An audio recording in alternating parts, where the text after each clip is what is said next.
I'll show you some beautiful papers I picked up this morning that I will be using with my cabinet card 6. I'm going to show you 2 ways to use this little cutie today. Even though you can still make this as a cabinet card, we're going to make it 𝗵𝗶𝗶𝗀𝗃 style. One will be a collage directly onto a journal page, and the second one will be a raggedy, which is a removable page. Tina is going through a rough time at the moment, so if you can please go and support her emotionally by leaving a comment on her channel, and if you can, financially by buying something from her Etsy shop. If you want to get these cabinet cards, the link is in the description below. If you're already registered on my website, just pop on over and click on the free tab on the top of the menu bar. And if you're new here, you will need to be registered to be able to get your cabinet cards. If you're able to support Tina over at 𝗵𝗶𝗶𝗀𝗃 by picking up some of these designer papers I'm using today, the link is also in the description box below. I'm going to start off making a collage that I glue straight onto my page. I'm using page 2 from 𝗵𝗶𝗶𝗀𝗃 and it's called Green Label Set. I printed it out in colour on 200 GSM white cardstock. I've also printed my cabinet card. You can print it out on 80 GSM copy paper, but I've used 100 GSM digital paper. Just cut it out close to the lines around the edge. Once you've printed out your frame here, you can fussy cut the inside and you can fussy cut around the edge of the frame. So I'll quickly ink around the edges. I've just torn a piece of very old book page. You can use whatever background paper you want here. But what you do need to do is do a test fit and make sure it fits on the page of your journal. So this fits good. I'm just going to put a light pencil mark underneath this piece, just so I know where to put my glue. And I'm using a fabric glue, just so it's a little bit slippery. And if I need to move it, I can just slide it around. So I've glued this piece down.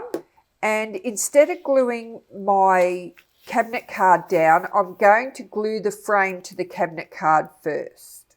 So I'm just going to glue around the edge, this dark edge here, and then I'll lay the frame over the top.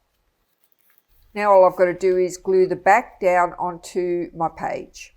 I'm going to put it on an angle, but that's just so I can see a little bit more of the background print.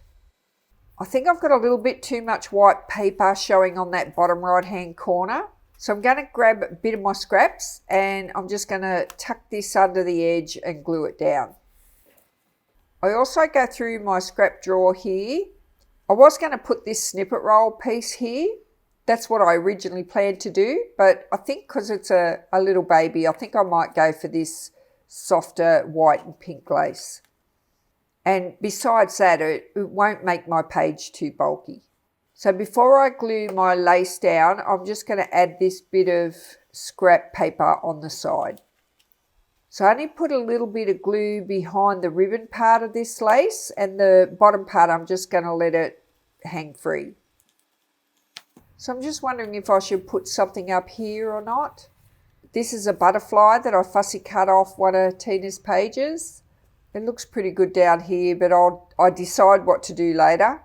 Now I'll just call this page done for now, and I'm going to move on and make a removable raggedy page. Before I get started, I'm just going to show you some of the 𝗵𝗶𝗶𝗀𝗃 designer pages that I bought this morning, and I'll just show you how much trouble I had deciding which pages I was going to use to make my raggedy. When I put them on, what I was looking for was just a background, what I wanted to use for the background part of my raggedy. The papers that you're looking at here, I've printed them on paper as if I was going to turn them into pages. I want it to be a little firm, so I don't print my background on paper. I printed it on a 250 GSM. So let's get and make the raggedy.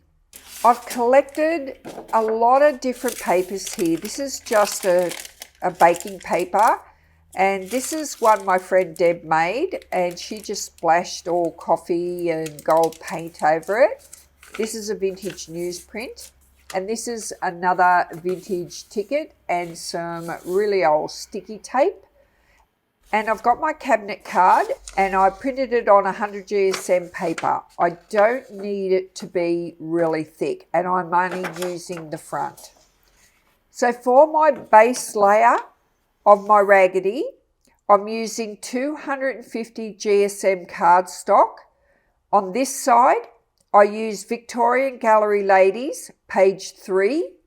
On the other side, I printed from the Victorian Gallery Ladies, page 5, and I only printed it at 75%.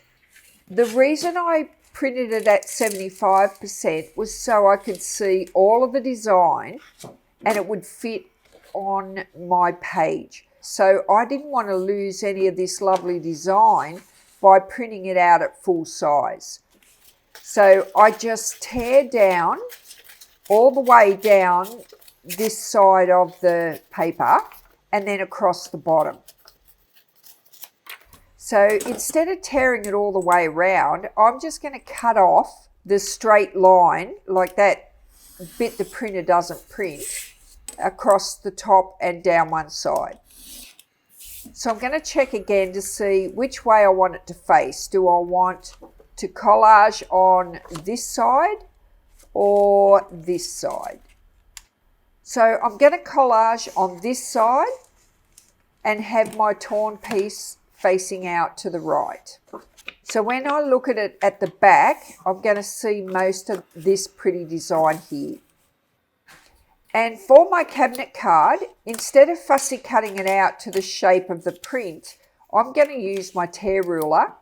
I've just got a homemade tear ruler, and I'm just going to tear it all the way around 4 edges.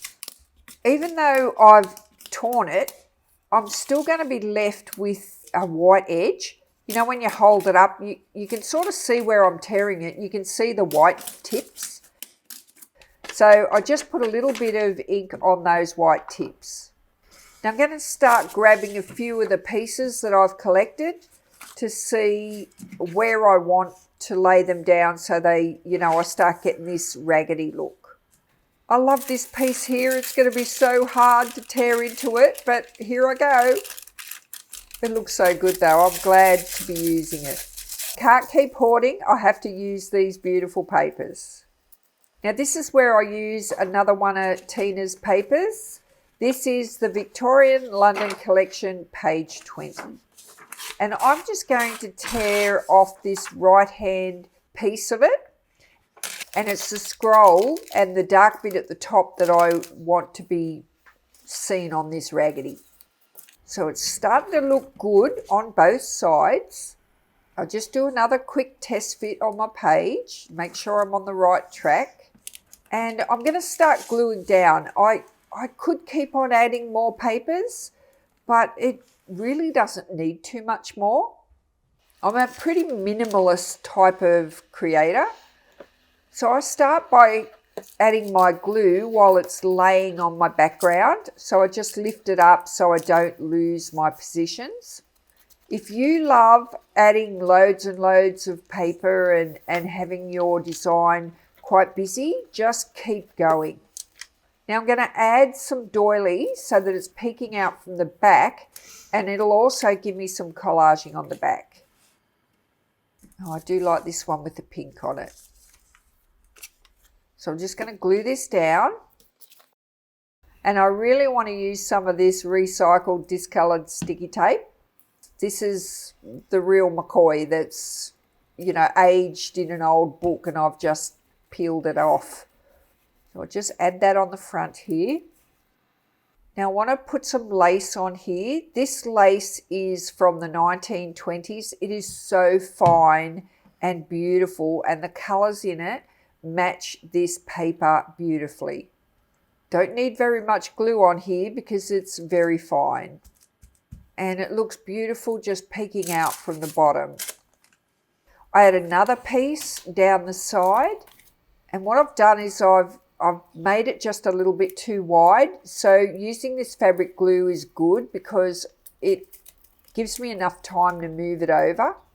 So I just move it in a little bit so that it's not too wide for my journal pages. Oh, this looks so good. Honestly, everything looks better in person. It looks much better. And how good does it look just peeking outside all the other pages? Doesn't matter which side you put it on, it looks pretty good. I think I could probably add a little bit more to the back, but I'm not going to worry about it so much today. I don't mind coming back tomorrow and having a look at it and going, yeah, I think I might add something more to it. And I think I might just add this butterfly here. Well, I loved how Tina's papers complemented our little cabinet cards today. Pretty sure I'll be adding a little bit more to the back of this, but I don't want it to be too bulky between my pages. That's it for this video. I look forward to seeing you on tomorrow's video, which is day 7. That'll be cabinet card 7. See you tomorrow. Full stop. Can't believe I live in your thoughts. I think about you all the time, morning, evening, and midnight. Such a wonderful delight.